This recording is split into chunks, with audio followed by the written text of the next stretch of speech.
Hello, I'm Neetu Jha from Institute of Chemical Technology, Mumbai.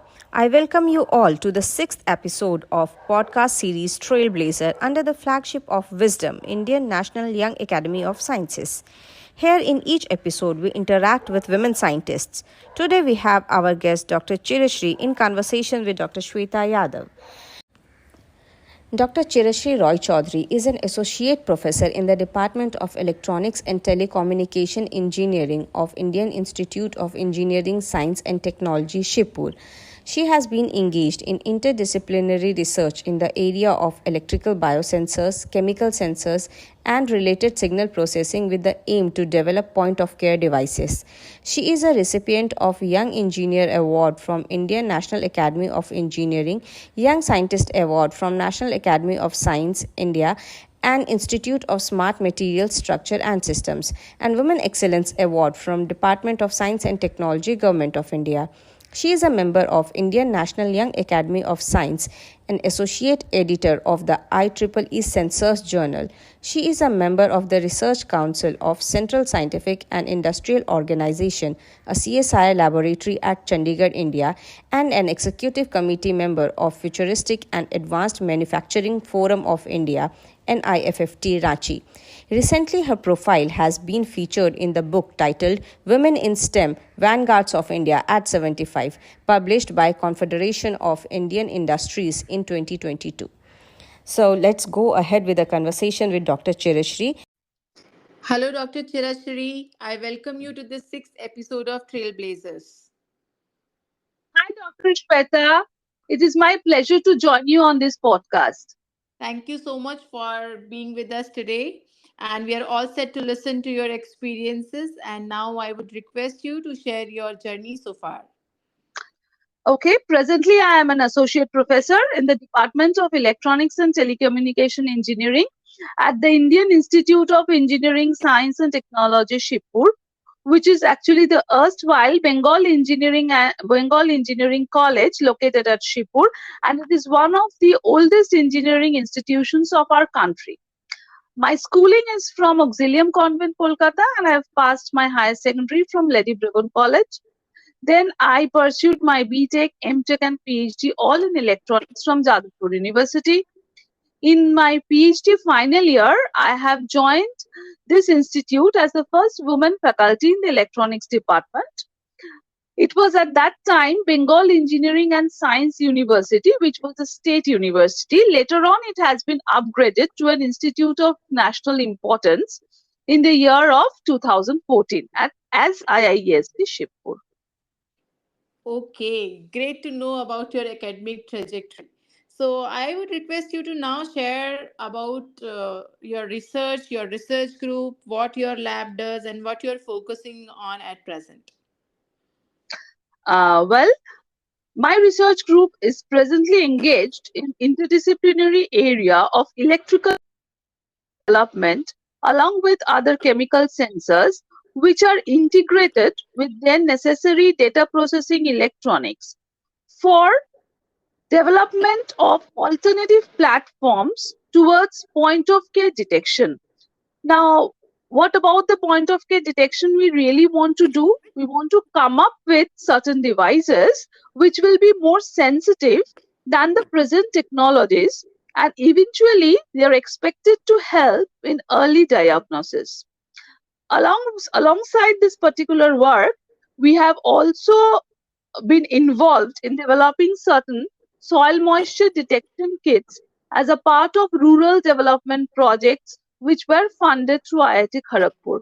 In fact, few kits have also been delivered to the farmers at Bolpur district located in Shantiniketan through the local NGO. Oh, this is very interesting. So I want to know that like what made you select science? Like what made you select this discipline where you are working at present? Okay, the very idea of selecting science was due to the motivation by my teachers at high school who actually instilled in me the habit of analytical skills, and also basic scientific and reasoning skill development. Further, I was always fascinated by the world of hands-on experiment, which actually opens up your eye to visualize the real phenomena. And these were primarily my driving forces to make me select science. Now, if you want to know about the PhD topic selection, well, I can say that my PhD topic was quite different from what I am currently doing. It was based on microelectromechanical sensors. These are some miniaturized sensors which are fabricated based on the integrated circuit technology with which actually the entire electronic circuits and gadgets are developed. With that technology, these sort of sensors were developed for pressure sensing. However, the application of these sensors were primarily limited to high-end sectors like defense, spaces, automobiles, process industries, and so on. But Okay. I was always keen to work on something which is more close to the common mass. Mhm. And interestingly, my husband, being a medical professional, in fact, motivated me a lot to work in the field of early diagnostics because he could see from his practical experience that many patients do suffer a lot due to the delayed detection of several infections. Okay. So, Yeah. are you developing any technologies also in your lab and which are having, say, certain direct impact on society? Yeah. We have developed as a laboratory prototype graphene based electronic biosensors for early detection of hepatitis B surface antigen. We have discussed with the School of Tropical Medicine located at Calcutta for the clinical validation.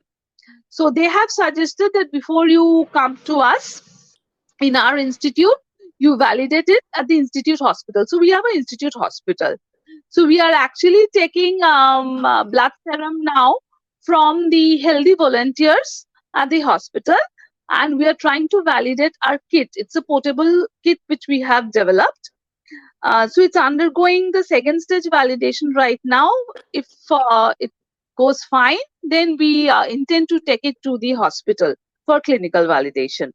And this work has also received the Appreciation Award from the Gandhian Young Technological Innovation, that is GYTI Appreciation Award Oh, many in congratulations 2021. for Yeah, this and to you and to your research group.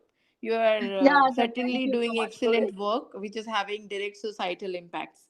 So, Hmm. one question which always comes in mind when we are talking to any successful women scientists is like, how do you maintain balance between personal and professional life? So, what would you like to say in this regard? Well, that's $1 million question. More specifically, if you have kids around, maintaining a balance is indeed difficult. Well, I sort of try to maintain a balance by effective time management and optimizing the work along with my spouse also. Like we have a work division, proper work division, that what he's going to do for the whole day and what I'm going to do for the home. And at the lab also, I make laboratory meeting presentations quite frequently, once in a week at least, so that the work of all the research scholars also gets shared, and in this way the more ideas can also come in, and the progress of the work is benefited. So in the lab I try to maintain it, and at home it's basically sharing of the domestic chores with my husband and efficient time management. Wow, this is really great and inspiring for all of us. So, as you said that you are working in the field of electronics, lot of sensors and technologies you are working on. So, any specific advice for the people who want to select or pursue this field?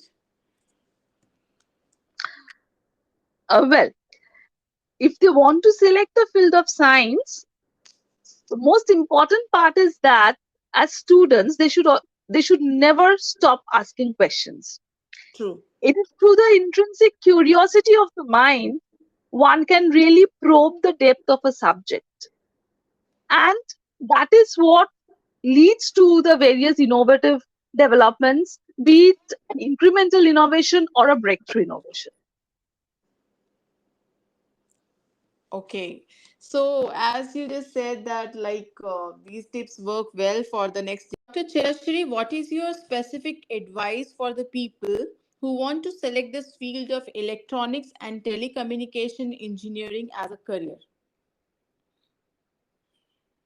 Um, well, pursuing science and technology is always interesting, be it any field, since we not only can unravel the mystery behind the various natural phenomena and appreciate the circumstances that led to these important discoveries and innovations, but also we continuously can sharpen our logical reasoning skills in the process of it.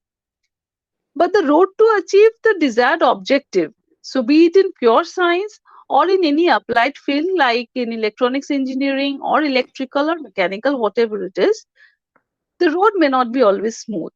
And we must always remember, anybody must always remember that success is not final, failure is not fatal.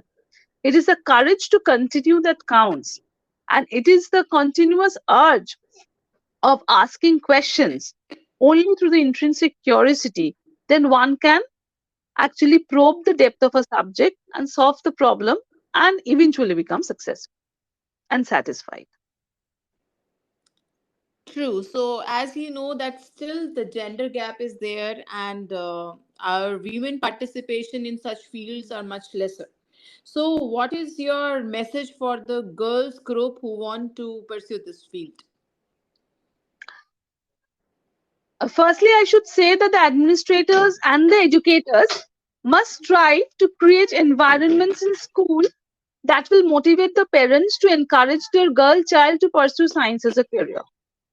More workshops need to be organized to create social awareness that science and technology is not a male dominated subject. Attractive fellowship schemes for women also may be introduced, which will give a boost to their career even after undergoing a professional setback for raising a family. And through these workshops, which will involve more women students, narrating them the lives of the important, famous women scientists and also of successful women scientists and engineers, they can become motivated in the long run. Large number of women can become motivated in the long run through these endeavors. Very true. So, thank you so much, Dr. Shirashri, for sharing your excellent academic trajectory and your very inspiring and encouraging research experience, and also wonderful message for the next generation. I thank you once again for joining us today for this podcast series, and Thank you so much. I look forward for many more such interactions. Yeah, thank you so much for inviting me. It was a real pleasure to interact with you. Your questions were really meaningful and I enjoyed answering them. Thank Thank you you. so much. Thank you. Okay. Thank you so much.